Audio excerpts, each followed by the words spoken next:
Okay, here's how we make the bee bowl.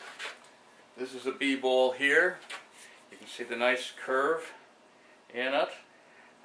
The way we get the curve is the second ring from the bottom is a double ring. At least that's what I call it. And to get the double ring, this is a bee bowl here that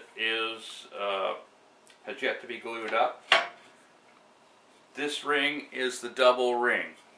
So this is the base, and this ring goes here like this.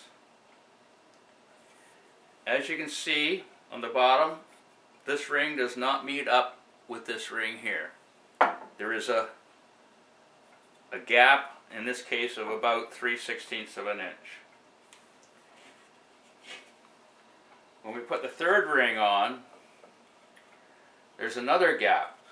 The gap between the third ring and the inside of the second ring is also about 3/16 of an inch in this case. It can be greater or smaller depending on the curve you want in the bottom of the bowl here.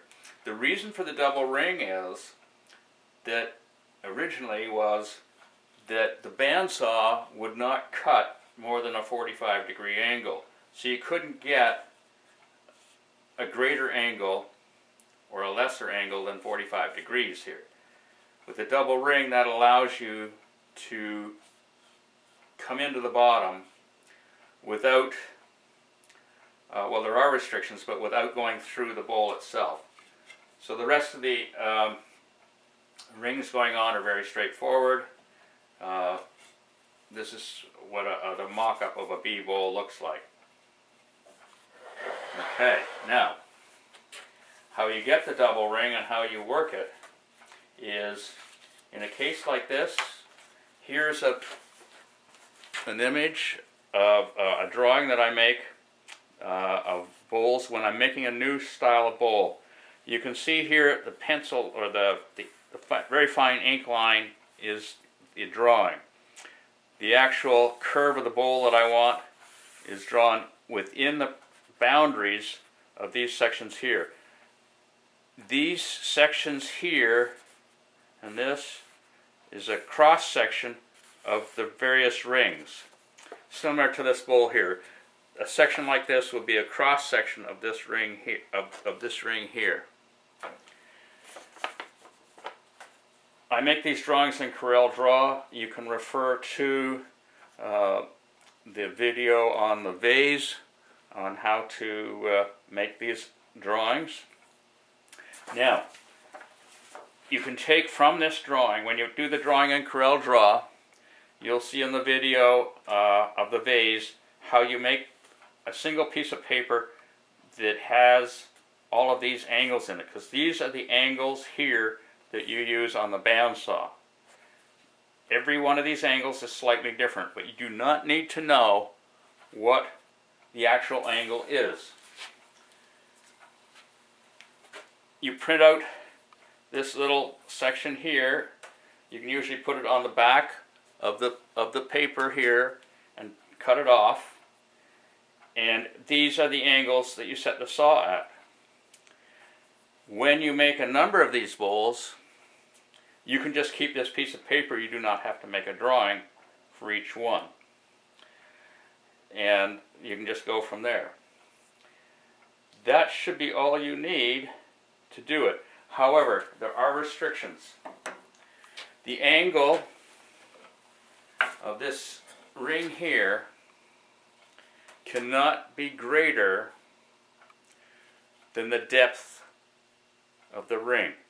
The reason for that, if you make it greater, you won't get enough overlap here for the next ring, and when you turn it, you'll actually go through.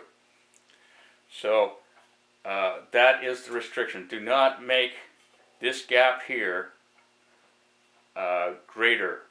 There are ways where that can be overcome, but you have to be very careful about it and very careful in your drawings. But anyways, this is the drawing I was just showing you. There are other variations, as I said, that you can do.